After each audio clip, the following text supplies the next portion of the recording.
বিসমিল্লাহির রহমানির রহিম। আসসালামু আলাইকুম দর্শক, কেমন আছেন আপনারা সবাই? আমি কবিতা আমিন আর আপনারা দেখছেন আইদাস মম কিচেন। আল্লাহ বরকত দিকে আপনাদের খাবারে, আপনাদের রিজিকে, আপনাদের সুস্বাস্থ্যে।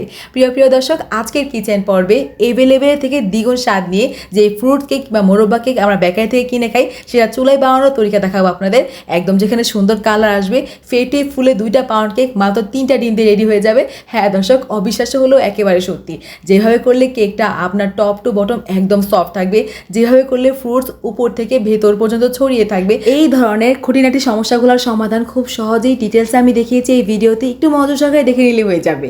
আমরা কিন্তু মেজারমেন্ট কাপে মেপে সঠিক মাপে কেকটা বানাবো, যাতে যে কেউ বানাতে পারেন। বিসমিল্লাহির রহমানির রহিম।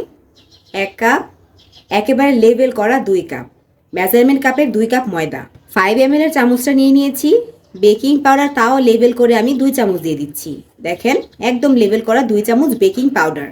এভেলেবেল বেকিং সোডা থাকলে 1/4 টিস্পুনের মতন দিয়ে নেবেন, রেজাল্ট খুব ভালো আসে বেকিং পাউডার আর সোডার ফলাফল। এভেলেবেলের থেকে স্বাদটা বাড়ানোর জন্য, বেকারির মতন একটা ক্রিমি টেক্সচার ক্রিয়েট করার জন্য আমি এখানে গুঁড়া দুধ ইউজ করছি 4 টেবিল চামচ, মানে কোয়ার্টার কাপ। স্বাদ বেড়ে যাবে, খেতে আলহামদুলিল্লাহ দুর্দান্ত লাগে। এখন এই শুকনো উপকরণগুলো আমরা সুন্দর করে মিলিয়ে ভালো করে চেলে নেব। শুকনো উপকরণ ঝরঝরে হবে আর দ্রুত মেশানোর পাশাপাশি ভেতরে কোনো গুটি গুটি দানাও বাঁধবে না। সব সময় বেকিং প্রসেসে শুকনো উপকরণ চেলে এরপরে ব্যবহার করার চেষ্টা করবেন। একেবারে চেলে নেওয়া হয়ে গিয়েছে। মিক্সিং বলে লিকুইড উপকরণগুলো একসাথে করবো। আলহামদুলিল্লাহ রুম টেম্পারেচারে আছে এরকম চেয়ে আমি 3টা ডিম নিয়ে নিয়েছি। আর দেখেন, ফ্রিজে থাকলে অবশ্যই আধা ঘন্টা আগে বের করে এরপরে আপনারা কেকের ক্ষেত্রে ব্যবহার করবেন। আলহামদুলিল্লাহ। আর দেখেন, মেজারমেন্ট কাপের 1 কাপ চিনি। চাইলে চিনির পরিমাণটা অনেকে আরও চাইলে বাড়িয়ে নিতে পারেন, তবে 1 কাপ চিনি 2 কাপ ময়দার জন্য একদম পারফেক্ট।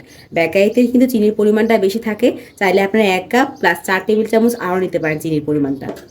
সামান্য একটু লবণ দিয়ে দিচ্ছি, মিষ্টিতে লবণটা দিলে কিন্তু পারফেক্ট হয় একেবারে। এখন হুইস্ক করে নেব। সাধারণত হ্যান্ড হুইস্ক নিয়েছি, এগুলো দিয়েই সুন্দর করে হুইস্ক করে নিচ্ছি, যতক্ষণ পর্যন্ত না এখানকার চিনিটা সুন্দর করে মেল্ট হয়ে যায়। ভালো করে চিনিটা মেল্ট হয়ে যাবে আর ডিমের এই হলুদ কালার অংশটা একদম ক্রিমি টেক্সচারে চেঞ্জ হয়ে যাবে। আর 10 মিনিটের মতন ভালো করে হুইস্ক করে নিলেই দেখবেন একদম ক্রিমি টেক্সচার ক্রিয়েট হয়ে যাবে। আর যেখানে চিনি গলে গিয়ে ডিমের কালারটাও সুন্দর করে এরকম লাইটি ফোমি কনসিস্টেন্সিতে চলে আসবে। এখন দেখেন, 1 টিস্পুনের মতন আমি নিয়েছি ভ্যানিলা পাউডার। আলহামদুলিল্লাহ দিয়ে দিলাম। ডিমের বাজে গন্ধ দূর হয়ে যাবে, বেকারির মতন ভ্যানিলা একটা সুন্দর ফ্লেভার আসবে। এই পর্যায়ে আধা কাপ দেখেন রান্নার তেল নিয়েছি, আলহামদুলিল্লাহ দিয়ে দিলাম। এখন আধা কাপ রান্নার তেলের সাথে দেখুন দুধটা নিয়েছি। এখানে জাল দেওয়া নর্মাল টেম্পারেচারে দুধ আছে, এখান থেকে প্রথমত আমি আধা কাপের মতন দুধ মিশিয়ে দিলাম।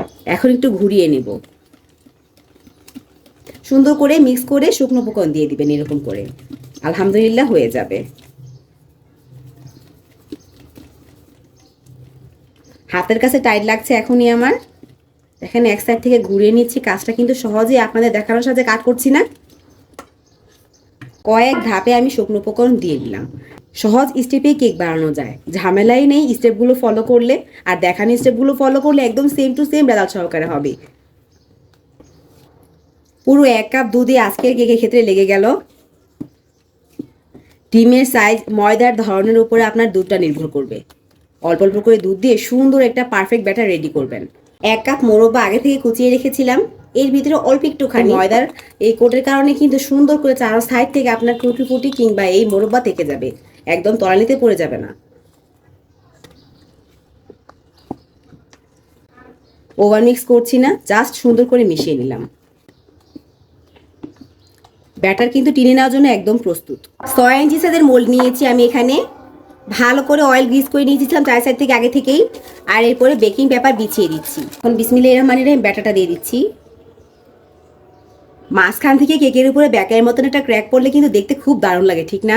তো এই জন্য কী করছি দেখেন, তেলের ভেতরে এই চামচটাকে ডিপ করে নিয়ে সুন্দর করে মাঝখান থেকে জাস্ট ডিপ করে দিচ্ছি। এই একটা কাজ করার ফলে মাঝখান থেকে একদম চিরোল একটা ফাটা দিবে, দেখতে কি একটা দুর্দান্ত লাগবে, দুর্দান্ত। হাতের কাছে কিছু টুটি ফুটি ছিল, তাও দিয়ে দিচ্ছি। এই ফ্রুটস পাউন্ড কেকগুলো বেকারির না অনেক ভালো লাগে, অনেক। আপনি 50 মিনিটের জন্য প্রিহিট করা ওভেনে কিন্তু সুন্দর করে বসিয়ে দিতে পারেন। তবে আমি আপনাদের একই সময় ইউজ করে চুলা কীভাবে সহজ করতে পারবেন তার প্রসেসটা দেখিয়ে দিচ্ছি। বালি দিয়েছি ভালো তাপের জন্য, বালি ছাড়াও হয়ে যাবে, তবে বাইরে দিলে কি হয়, তাপটা আপনার খুব ভালো আসে, একদম ওভেনের মতন গরম তাপ ক্রিয়েট হয়। আমি কিন্তু এক্সট্রা প্লেটও ফালাইলাম, এর কারণে কি হবে, নিচ থেকে কিন্তু অতিরিক্ত কালার আসবে না। প্রথমত হাইটা আমরা প্রিহিট করে নিই। আলহামদুলিল্লাহ, যাই হোক এটাকে বসিয়ে নিচ্ছি। সেম কন্ডিশনে হিট করে নিয়েছি, একটু সাবধানে দিয়ে দিচ্ছি। আলহামদুলিল্লাহ, দেখেন বালি আর স্ট্যান্ডের উপরে দিয়েছি। এখন ঢেকে দিই। এখন যারা অবশ্যই সিলভারের ঢাকনার পরিবর্তে কাঁচের ঢাকনা ব্যবহার করবেন, উপর থেকে কি হচ্ছে না হচ্ছে দেখতে পারবেন। আর আপনার বারবার ঢাকনা খুললে কিন্তু কেকটা আপনার হয় না। আমি কিন্তু একদম 45 থেকে 50 মিনিটের আগে কখনোই ঢাকনা খুলবো না। এইভাবে ভাব যাতে বের না হয় এইভাবে দেখি লো থেকে একটু বাড়িয়ে বেক করবো সময় নিয়ে। ঠিক 50 মিনিট পরে দেখা করছি। লো আছে বেক করেছি 45 মিনিট 50 মিনিট, এই ধরনের ফাও কথা বলে লাভ নাই। আমি পুরো 1 ঘন্টা সময় দিয়েছি। এখন চলেন দেখি কি অবস্থা। আজকাল থেকে সবসময় চেক করতে হবে আমাদের সেন্টার থেকে। একদম কাঠিটা নিট আর ক্লিন। মাঝখান থেকে দেখুন তেল ব্রাশ করার কারণে কি সুন্দর প্যাক করেছে। আমরা ওভার কুক করবো না, 1 ঘন্টার ভিতরে হয়ে যায়, যেহেতু আমরা লো আছে কেকটা বেক করছি। একসাথে বেক করতে বসিয়েছি। এখন চলে দেখি কি অবস্থা। দুটাতেই একদম সেম সিলভার ডাইয়ের কারণে একদম পারফেক্ট হয়তো ওভেনের মতন কালার চলে এসেছে। এটা তো দেখার কিছু নাই, একদম পারফেক্ট হবে আলহামদুলিল্লাহ, যেহেতু সময় একটা দিয়েছি। ওভেনের মতন কালার সহকারে কিন্তু সিলভার ঢাকনার কারণে কালার চলে এসেছে। একটা ক্র্যাক পড়েছে ব্যাকের মতন দেখতে, ব্যাকের মতন লুক নিয়ে কালার নিয়ে আপনার চুলাতে কিন্তু এরকম কেক পারফেক্টভাবে হয়ে যাবে। এক্সট্রা কোনো দুধ টুধ সুগার সিরাপ কোনো কিছু ইউজ করছি না। আমি ডাইরেক্ট কী করছি, কিচেন টাওয়াল দিয়ে গরম অবস্থায়, এখন কেকটা অনেক বেশি গরম অবস্থায় অবস্থায় ঢেকে রাখলাম কতক্ষণ পর্যন্ত, রুম টেম্পারেচার আসা পর্যন্ত। এই একটা কাজ করার ফলে উপর থেকে ভেতর পর্যন্ত কেকটা হয়ে থাকবে একদম সফট। এভেলেবেল কেকের থেকে কিন্তু এই ধরনের ফ্রুটস পাউন্ড কেক কিংবা মোরব্বা কেকের কিন্তু আপনার চাহিদা বেশি থাকে, বাচ্চা বড় সবাই লুফে নেয়। এখন কিন্তু পরিবেশন করার জন্য একদম রেডি। দেখতেই পাচ্ছেন আপনারা টপ টু বটম কেকটা একদম সফট হয়ে রয়েছে। চার সাইড থেকে আমি নাইফের মাধ্যমে ছাড়িয়ে এরপর ডিমোল্ড করে নিচ্ছি। আপনাদের তাড়াহুড়া থাকলে আপনারা সুগার সিরাপ ব্রাশ করে নেবেন, তারপর ডিমোল্ড করবেন। তবে আমার ধারণা কি কেকের বেলা রয়ে শোয়ে সুন্দর করে ডিমোল্ড করাই উত্তম। এতে করে সফট কেকটা পারফেক্ট হইতে আপনি বেকারির সাথেই পেয়ে যাবেন, একদম যেটা পারফেক্ট হবে। দেখেন আন্দাজ করতে পারছেন আমার কাটা দেখি কতটা পারফেক্ট হয়েছে। অবশ্যই ট্রাই করবেন, একদম কম খরচে 2টা পাউন্ড কেক হয়ে যাবে। মাত্র 3টা ডিম ইউজ করবেন, ঘরোয়া উপকরণ ব্যবহার করবেন, আর তৈরি হয়ে যাবে একদম বেকারির সাথে ফ্রুটস পাউন্ড কেক। বেকারি থেকে চড়া দামে কিনে না খেয়ে কম খরচে যেটা বাসায় বানাতে পারবেন, বাচ্চা বড় সবাই লুফে নেবে। আমার রেসিপি যদি ভালো লাগে থাকে অবশ্যই চ্যানেল নতুন হলে সাবস্ক্রাইব করে পাশেই থাকবেন। আজকের মতন আমি কবিতা আমিন সহ সুন্দর রেসিপি দেখে বিদায় নিচ্ছি। ভালো থাকবেন, আল্লাহ হাফেজ।